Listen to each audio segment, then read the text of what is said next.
Assalamualaikum warahmatullahi wabarakatuh. Selamat datang di video anabolisme protein. Sebelumnya, perkenalkan nama saya Nurlinda Febriani.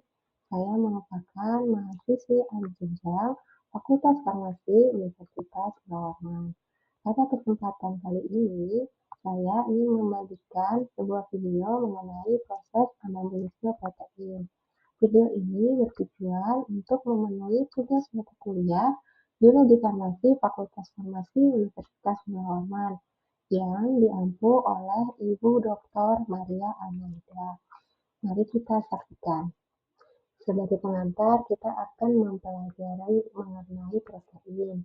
Protein apa sih? Protein adalah molekul yang kompleks dan esensial bagi tubuh, berfungsi membangun dan memelihara jaringan, katalis biokimia, pembawa pesan atau hormon, pertahanan tubuh atau antibodi, kontraksi otot, pengatur keseimbangan cairan dan pH, dan juga sebagai sumber energi.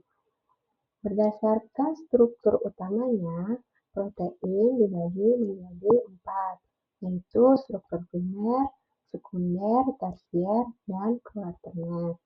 Struktur-struktur tersebut tersusun atas sejumlah residu atom amino yang membentuk ikatan peptida dan memberi ciri khusus pada setiap struktur protein. Dan setiap asam amino terdapat 20 jenis asam amino dalam protein. Namun, ada 9 asam amino yang tidak dapat diperoleh dari dalam tubuh kita. Nah, dia hanya dapat diperoleh dari makanan, seperti misalnya ketika kita makan telur, daging merah, ataupun kacang-kacangan. Penjelasan mengenai asam amino ini akan ada di slide-slide selanjutnya. Berikut ini merupakan beberapa fungsi dari protein. Yang pertama yaitu enzim. Protein dapat berfungsi sebagai enzim, yaitu molekul yang mempercepat reaksi kimia dalam tubuh. Yang kedua, sebagai antibodi imun atau pertahanan tubuh. Protein dapat berfungsi sebagai antibodi, yaitu molekul yang melindungi tubuh dari patogen dan zat asing. Yang ketiga, protein juga bisa sebagai pembentukan otot, di mana protein membantu membentuk struktur otot dan mempertahankan kekuatan otot. Dan selain itu, protein juga dapat membantu pemulihan otot setelah cedera atau latihan intensif. Yang keempat, yaitu regulasi dan ekspresi DNA. Protein dapat berfungsi sebagai regulator yang mengatur ekspresi gen dan proses seluler lainnya. Yang kelima yaitu sebagai hormon. Protein dapat berfungsi sebagai hormon yang mengatur berbagai proses dalam tubuh. Contohnya seperti insulin yang mengatur kadar gula dalam darah. Anabolisme adalah proses metabolisme yang menyusun senyawa kompleks dari senyawa sederhana atau dapat dikatakan sebagai sintesis protein baru dari asam amino. Dalam hal ini, tubuh menggunakan molekul kecil seperti asam amino dan menyusunnya menjadi protein. Proses ini memerlukan energi, biasanya dalam bentuk ATP yang diperoleh dari katabolisme. Jadi, dapat dikatakan bahwa anabolisme dan katabolisme bekerja beriringan dalam tubuh kita.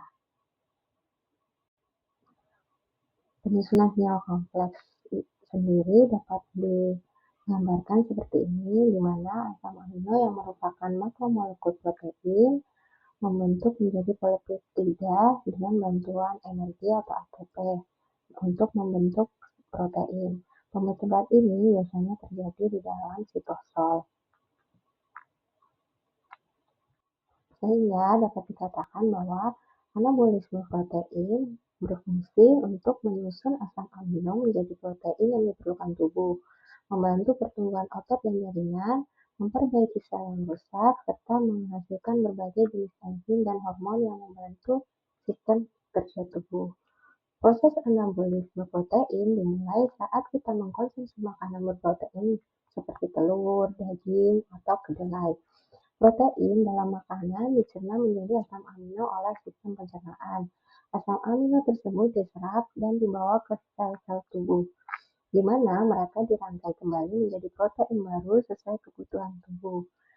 Semua ini memerlukan energi yang disediakan oleh molekul ATP. Beberapa organ penting yang terlibat dalam proses anabolisme protein diantaranya hati, yang bertugas mengatur kadar asam amino, otot, yang menjadi tempat utama pembentukan protein, terutama setelah berolahraga. Selain itu, semua sel dalam tubuh bisa memproduksi protein tertentu sesuai fungsinya, seperti enzim pencernaan di pankreas atau antibodi di sel imun. Seperti yang sudah saya jelaskan sebelumnya, bahwasanya ada 20 jenis asam amino yang dapat dibuat oleh tubuh. Dari 20 asam amino itu, ada 9 asam amino yang disebut asam amino esensial yang tidak dapat dibuat oleh tubuh, sehingga dia dapat diperoleh dari makanan. Dan inilah beberapa jenis asam amino esensial yang tidak bisa diperoleh dari dalam tubuh, di antaranya leusin, isoleusin, valin, lisin, metionin, fenilalanin, treonin, triptofan, dan histidin.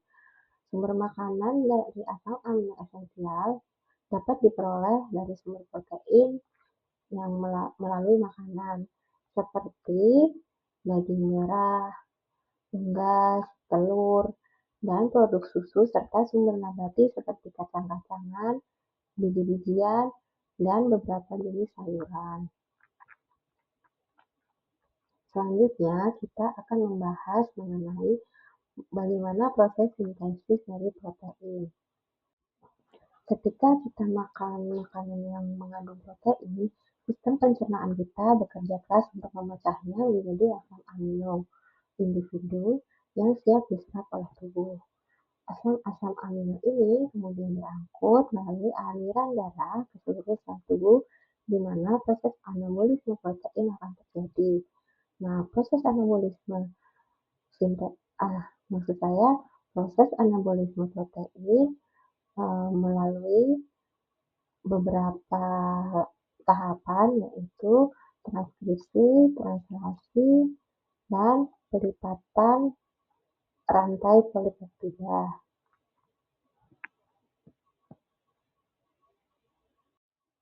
Tahapan pertama pada anabolisme protein yaitu transkripsi, di mana informasi genetik yang tersimpan pada untaian DNA disalin menjadi molekul mRNA di dalam inti sel. Pada proses penduplikasian DNA menjadi mRNA, dibutuhkan suatu enzim dalam proses ini, yaitu enzim RNA polimerase. Enzim ini berikatan dengan DNA pada wilayah gen yang spesifik dan bergerak sepanjang untai DNA, menggunakan salah satu untai sebagai cetakan untuk mensintesis molekul mRNA yang komplementer. Perbedaan penting antara DNA dan mRNA adalah mRNA adalah untaian tunggal yang mengandung basa urasil sebagai pengganti timin yang ditemukan pada DNA. Setelah mRNA terbentuk, ia meninggalkan nukleus melalui pori-pori nukleus dan memasuki sitoplasma, tempat ribosom menunggu. Ribosom adalah pabrik protein di dalam sel, tempat asam amino akan dirakit menjadi rantai polipeptida berdasarkan instruksi yang dibawa oleh mRNA. Setelah proses transkripsi atau penduplikasian selesai, kemudian di sitoplasma mRNA akan berikatan dengan ribosom, dan ini yang dinamakan dengan translasi. Urutan basa nitrogen pada mRNA dibaca dalam kelompok 3 yang disebut dengan kodon.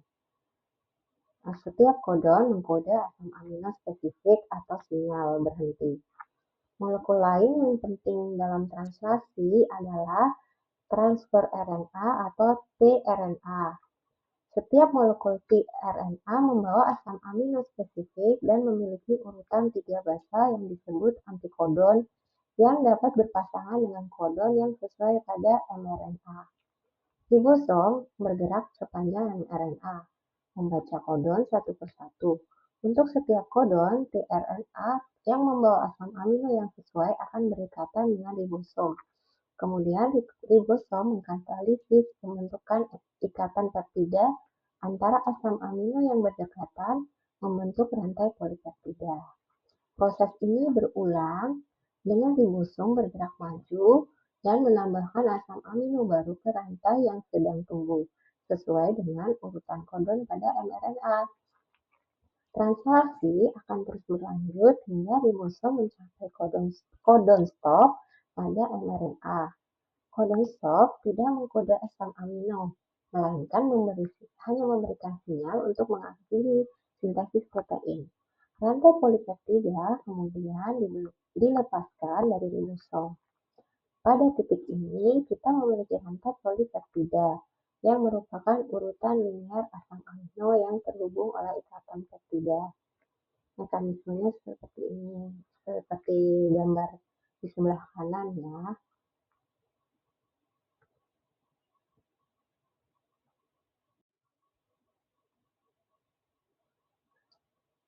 Yang selanjutnya adalah proses pelipatan dan modifikasi. Proses modifikasi protein untuk menjadi bentuk protein fungsional ini disebut dengan pelipatan dan modifikasi. Rantai polipeptida yang baru disintesis belum merupakan protein fungsional. Dia harus melalui pelipatan diri menjadi bentuk 3 dimensi yang spesifik agar dapat menjalankan tugasnya dengan benar. Proses pelipatan ini sangat dipengaruhi oleh interaksi antara rantai samping asam amino. Proses pelipatan ini difasilitasi oleh protein lain yang disebut dengan chaperone molekuler. Chaperone bertindak sebagai katalis yang memfasilitasi perakitan tanpa menjadi bagian dari kompleks yang dirakit. Chaperone tidak menyampaikan informasi tambahan yang diperlukan untuk pelipatan polipeptida ke dalam konformasi 3 dimensi yang benar. Konformasi terlipat dari suatu protein ditentukan oleh urutan asam aminonya. Banyak protein juga mengalami modifikasi pasca translasi, seperti penambahan bungkus kimia, seperti gula atau fosfat. Modifikasi ini dapat mempengaruhi struktur, fungsi, dan lokasi protein. Setelah melipat dengan benar dan dimodifikasi jika diperlukan, protein menjadi fungsional dan siap untuk menjalankan berbagai peran pentingnya di dalam sel dan seluruh tubuh. Dalam proses anabolisme protein juga dipengaruhi oleh beberapa faktor, di antaranya ketersediaan asam amino dari makanan, didapatkan dari protein, aktivitas fisik yang merangsang sintesis protein otot, faktor individu, istirahat, dan pemulihan. Inilah kenapa tidur dan nutrisi sangat penting bagi tubuh, bukan hanya untuk kesehatan, tapi juga untuk pembentukan otot dan regenerasi tubuh. Dengan faktor-faktor yang tercukupi ini, maka anabolisme protein juga akan meningkat. Jadi setelah kita memahami anabolisme protein, mari kita tinjau kembali perjalanan dari anabolisme protein. Dimulai dari bahan baku asam amino, kemudian informasi genetik dalam DNA ditranskripsi menjadi mRNA. mRNA kemudian diterjemahkan oleh ribosom menjadi rantai polipeptida, yang akhirnya melipat dan dimodifikasi menjadi protein fungsional. Nah, protein fungsional inilah yang nantinya akan dimanfaatkan sebagai seperti yang tadi sudah kita ketahui, yaitu bisa sebagai enzim, pembentuk otot, kemudian hormon, dan juga sebagai sistem pertahanan imun. Jadi dari materi video yang sudah dipaparkan, dapat disimpulkan bahwa anabolisme protein merupakan proses penting dalam tubuh yang mempengaruhi pertumbuhan, perbaikan, dan fungsi tubuh yang optimal. Memahami proses ini sangat penting. Proses ini menyusun asam amino menjadi protein baru dengan bantuan energi. Dengan pola makan sehat, aktivitas fisik, dan istirahat cukup, kita dapat membantu tubuh menjalankan proses ini secara optimal. Semoga presentasi ini dapat memberikan pemahaman yang lebih baik tentang kompleksitas dan keindahan proses biologi yang mendasar ini. Terima kasih atas perhatiannya. Wassalamualaikum warahmatullahi wabarakatuh.